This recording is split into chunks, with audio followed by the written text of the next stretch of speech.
We are connected with Dahuni Foundation founders Riyani Indriyati and Franssen to talk about their mission. Good morning. Good morning. Good morning. Carol and Kai, thank you for having us. Thank you for joining us this morning. And I just wanted to say it is the scholarships in Indonesia, giving people access is one thing, but giving people information and help to be able to apply, I think, is the most important thing. What is the story behind Dahuni Foundation's establishment, and why do you think that what you do can benefit so much, and especially focus on youth education empowerment? Well, I think it started out from, this is part of my personal journey. So I just finished my study in the US back in 2012. And we lived in the Netherlands, and it was just me searching, okay, what do I do now with my degree from the US? So I joined an international volunteer, and in my first assignment, I was sent to teach English to a boarding school in Semarang. And in that boarding school, I met a lot of tremendous, talented, motivated and highly intelligent students who didn't have the means to further their education. And then I look back to my personal story as well, that when I was young, my mother was a teacher, but she didn't have the means to send me to university. But she was the one who continuously telling me that, we are poor, just like the many students that I meet throughout the years. And we can't compete, doing material wise.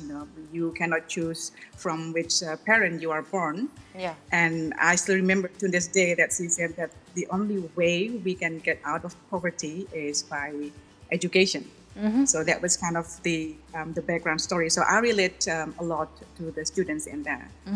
And from there, we started to take one student and we sent them to school.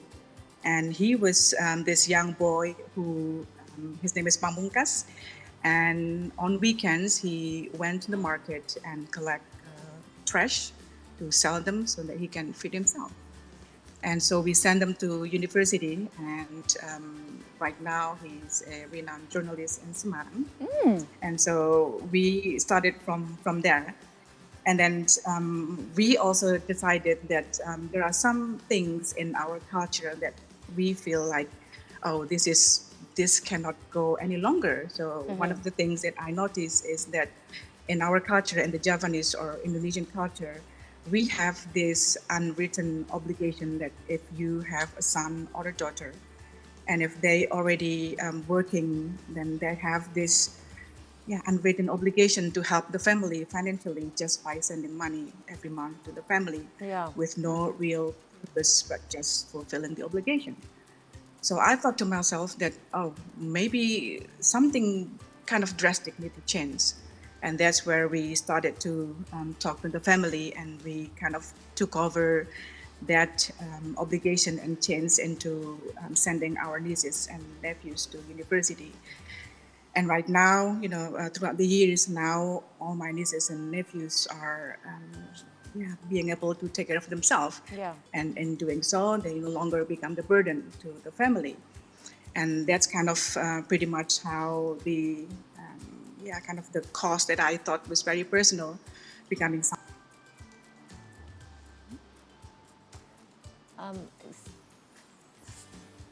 But Riyani, sorry to interrupt you because we do have technical difficulties. We cannot hear your voice as of right now. Sorry, is it from your end?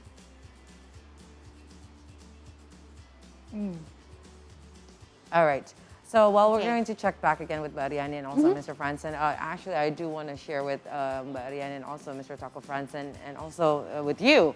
I think it was really good that Riyani was talking about or touching base about culture, right? Yeah. Because back then, going back to the United States, after I graduated my high school here, went back to college in the US, back home, and then we always look for scholarship, even for both of my siblings, for my brother and sister. I think the culture is there. Once you finish or you're going to finish your senior high, you try to get as much of scholarship back home, because there are some companies or foundation for their CSR programs that they would give out scholarship for students. Either they're going to fund for the schools or funding for their housings or their day-to-day life and whatnot. And it really does, make a very big ordeal for our lives, especially when you do get scholarship. Now we're back again with Riyani and also Mr. Franssen. Not yet? All right. Well, so, yeah. I wanted to ask you, you finished school here, right, high school here, and coming back there, was it easy with the Indonesian certificate to be able to apply for university? Yes, because everything is just very transferable, right? You just transfers. There are some difference. I don't have to take languages, fortunately, because I was, born, and also I got my elementary and junior high school certificate there. But for those that's coming here, that's been going to school here, there are some, transfer credits that you need to take. You go to college first. Basically, it's just like for your language, right? So, Riyani, we're back again, and Mr. Franssen, we're back with you. Yes, we're here. We're back. All right. So, again, sorry that we got caught up beforehand. Yes. Yes, we can hear you. I know, Riyani, it was so good that you were touching base on cultures, right? I think it's very different how our culture here in Indonesia and also like developed country like United States. I was born and raised there, and also my brother and sister finished their high school there. I remember during their senior year, they're kind of already gathered which university they want to go to, and then they also search for a scholarship. I think it's just the culture there. They try to get scholarship from foundation or companies for their CSR projects. Either that's to fund for the whole entire 4 years of the undergraduate bachelor years, or even for the funding for their daily activities or for their housing. Now that we're seeing that what Dahuni's foundation is trying to recreate that, especially for students and people right here, the younger generation right here in Indonesia, how do you see the difference now? And how do you help those from different background of education and social background also? How's the journey for that? Yeah, when we look at the development of the students over the years, we see clearly improvements in their ability to express themselves in other language like English. But just like you pointed out earlier about the difficulties that youngsters have when they make a step like this, that's no different here, and that hasn't changed. And I think there is a bit of a gap between what is taught at high school and at bachelor degree levels here in Indonesia is not always preparing the children to be successful at a higher level education abroad. And that's a challenge that we are trying to overcome by coaching them and preparing them for a successful next step. Yeah, I think one of the toughest things in Indonesia has always been information, and access is there because there are a lot of scholarships available for students in Indonesia, but attaining the scholarships itself is very difficult. What do you say are the steps to apply for a scholarship, and how does your mentorship assist that? I remember when I applied for my scholarship, the toughest part about it was really thinking about basically the application statement, why you're doing this. The essay. The essay. It's because I had to apply for my master's degree, which means it's a completely different expectation of the undergraduate scholarship. So what does your mentorship entail? Do you help every step of the way, because there's going to be interviews, there's going to be the application process? Where does it start? It's interesting that you mentioned about the essay, because that's pretty much what we have seen over the years working with so many students. Some of them are successful in their first application, but the rest need to try maybe second or third time. So that's why we are also taking the opportunity this year when we are in Indonesia to do small workshop in several cities in Bandung, in Malang, in Jogja, and Jakarta for that purpose. We know how difficult it is to apply, and especially in writing the essay. And most students do not have the experience or exposure that writing an essay is more than just, chronologically order, who you are, what your major is and what your experience in organization. It's much more than that. It's about finding their why. And that is such a simple statement, but we know how challenging that can be for the students just to put out their pretty much their true motivation on one or two pages motivation, and together. So I do the essay coach, and then Taco is doing the interview preparation. Yeah, so for me, the interview preparation is really to make sure that the students understand that their interview needs to match their essay. So it's difficult to write a compelling essay that attracts attention of the either the scholarship provider or the university that they apply to. But then when they pass that first selection and they get into the interview, then that's where the rubber meets the road, where the children really need to express themselves in a similar way as how they wrote their essays, and color the little nuances in their essay, and have a compelling story of why they want to study and where they want to study and what they're going to do with that degree once they're finished. And then on top of that, we talk a lot about the different type of scholarships. Understand your scholarship provider, what they want from you. LPDP requires different things than, for instance, a Fulbright or a Scheveningen provider. These are essential differences that I don't think the general student even thinks about when they are applying for scholarships. And so we try them to ground in these somewhat difficult rules, if you wish, and help them to go through that process. And that's highly appreciated by them. And we see, some really become successful, and some need to try another time. But in the end, if you have the talent and you have the drive, then you will find your way, and you will get where you want to go. Riyani, also Mr. Franssen, because both me and my sister, we only got partial scholarship, but my brother got full funded scholarship, and we're asking him, how did you do it? And he was telling us, I made the essay as pure as I can be, like legitimately is about me and, my vision and mission. And they see that. It went through to the essay, and also during the interview, they see it right through me, and I'm not trying to make up any stories. That is just me. So now, seeing back to the students right here in Indonesia, what are the challenges from writing an essay and also on the interviewing segment, you think the challenges for the students? Riyani, you go first for the essay. From me, what I observe is, again, students have difficulties in really finding their why.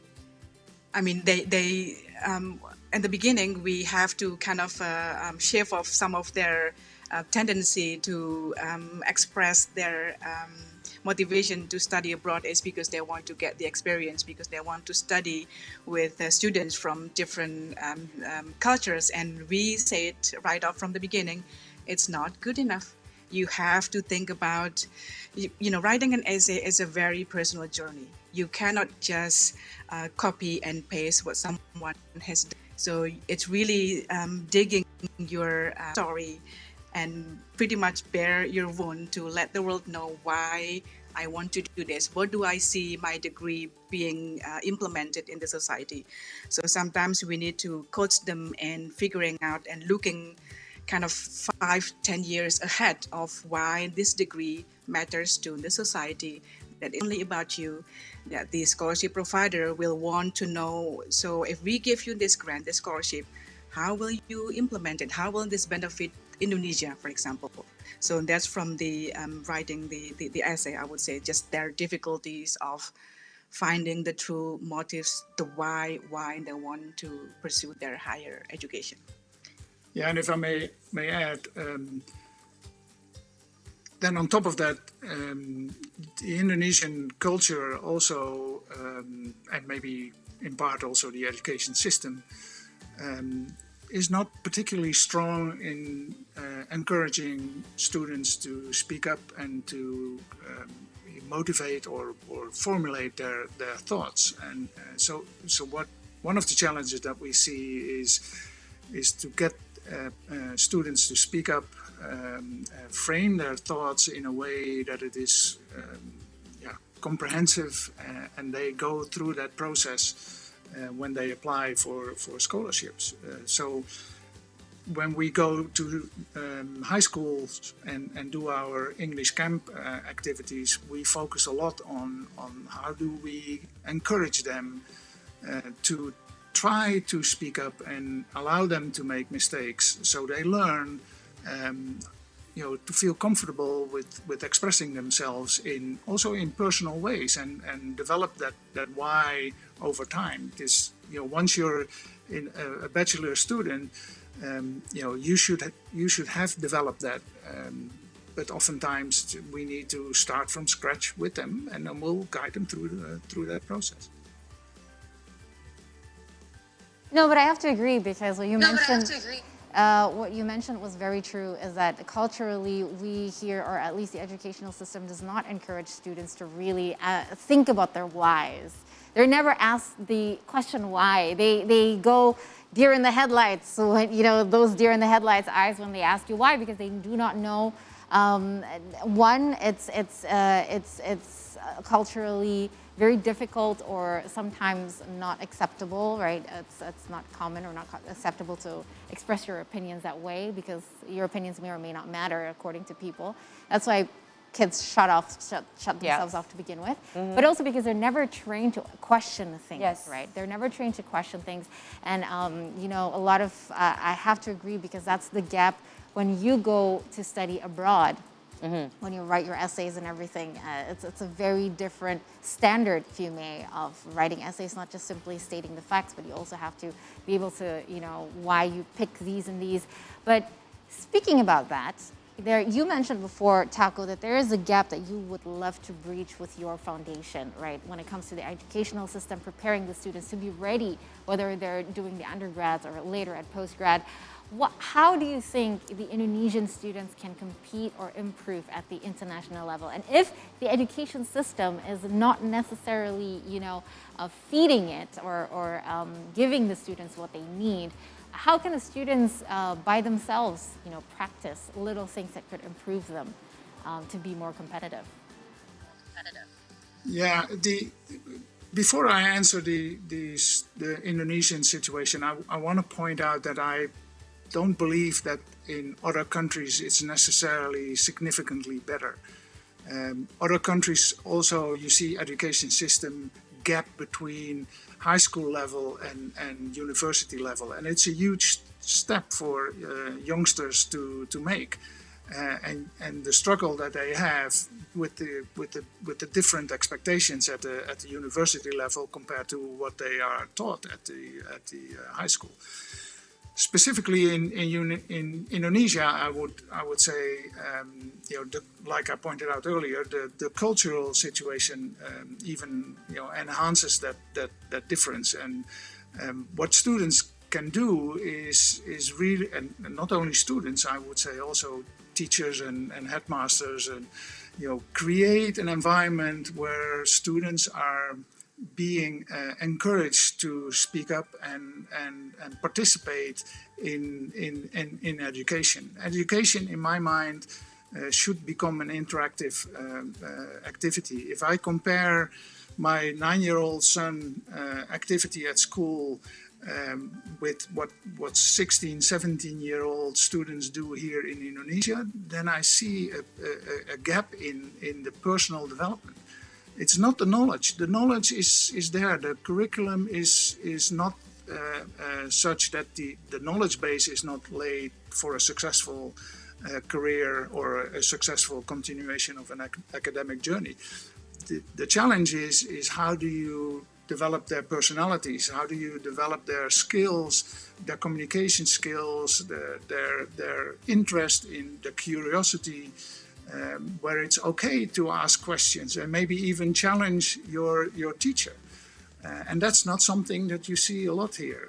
So a lot of our activities, what we do, and the programs that we develop for high schools, the first thing that we say to students is don't be shy, and it's okay to make mistakes. We encourage them to try and make mistakes and learn from those. Then we say to the teachers and the headmasters, the material that we developed is for free. There's nothing proprietary about it.